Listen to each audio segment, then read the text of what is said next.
Hello, my name is Caleb Robinson, and today I'll be presenting to you an infographic about the medieval times and multiple factors about what it was like back then. Today's topic.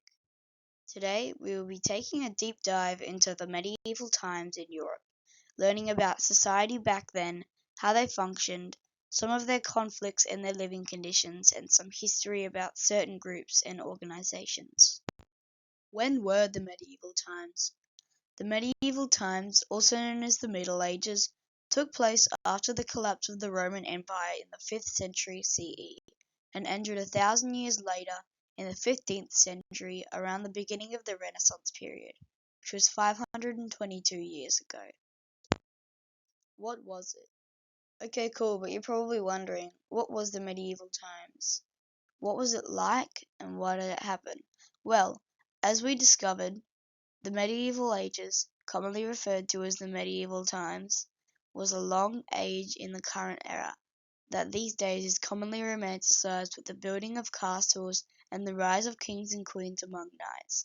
These rulers, kings and queens, are commonly referred to as monarchs. Back then, kingdoms, the medieval equivalent of civilizations, were considered as either monarchies or feudalists, where the kings ruled or the military ruled in hierarchy.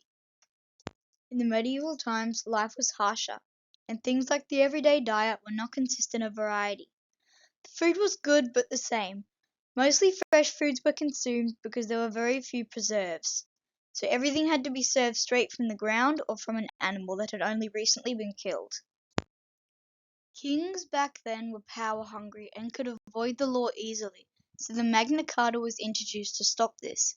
Specifically, the Magna Carta was formed and agreed on to stop kings and their governments from moving out of reach of the law, so that the kingdoms and their respective governments and monarchs couldn't just break the law casually and get away with it.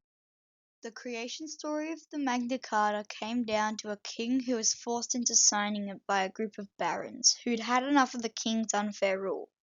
They got him to sign the document and agree to limit his powers. This meant that the king was no longer above the law. Upon the birth of the Magna Carta, the king was no longer able to freely tax his people, but instead there had to be a common council by which would decide if tax were necessary.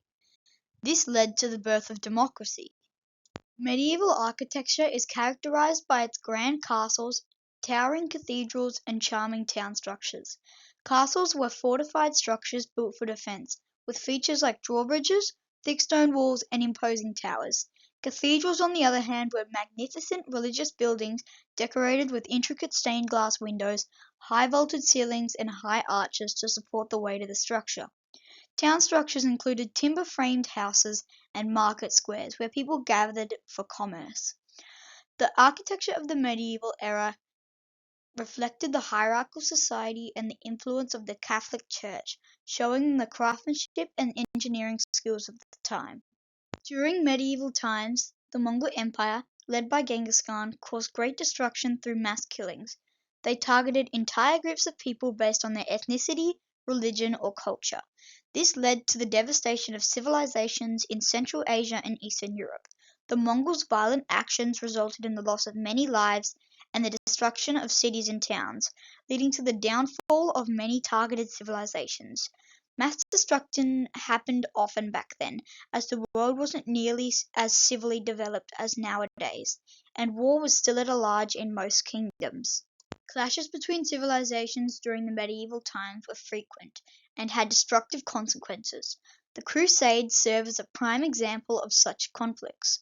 The Crusades were wars fought between Christians and Muslims, resulting in extensive violence, loss of life, and the devastation of cities. These conflicts were fueled by religious and territorial disagreements, leading to heightened cultural tension between the opposing sides. The clashes between Christians and Muslims during the Crusades played a significant role in shaping the medieval world and left a lasting impact on both civilizations involved.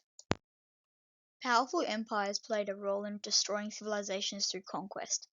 One such example is the Aztec Empire, which was conquered by the Spanish conquistadors, led by Hernan Cortes.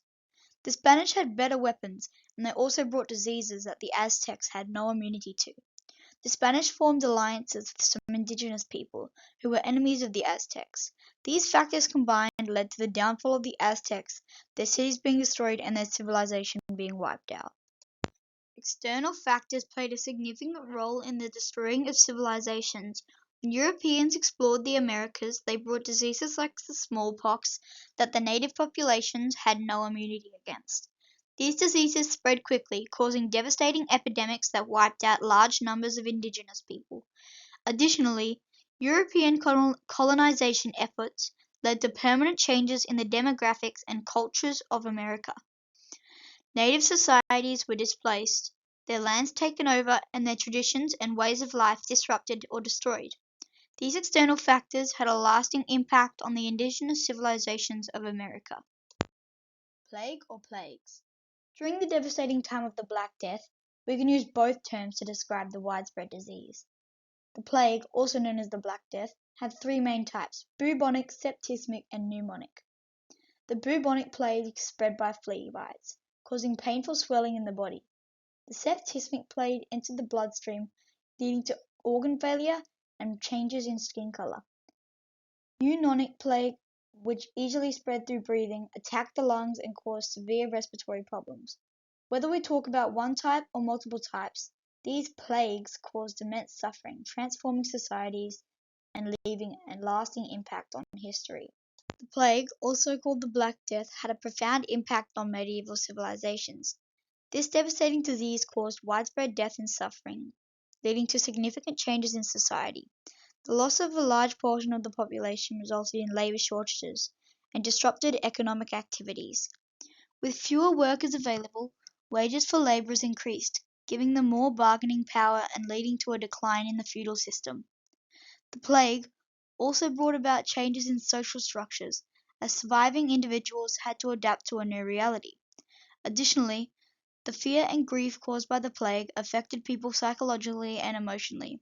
It reshaped religious practices and beliefs, and as people sought after the answer and solace in the face of such a catastrophic event.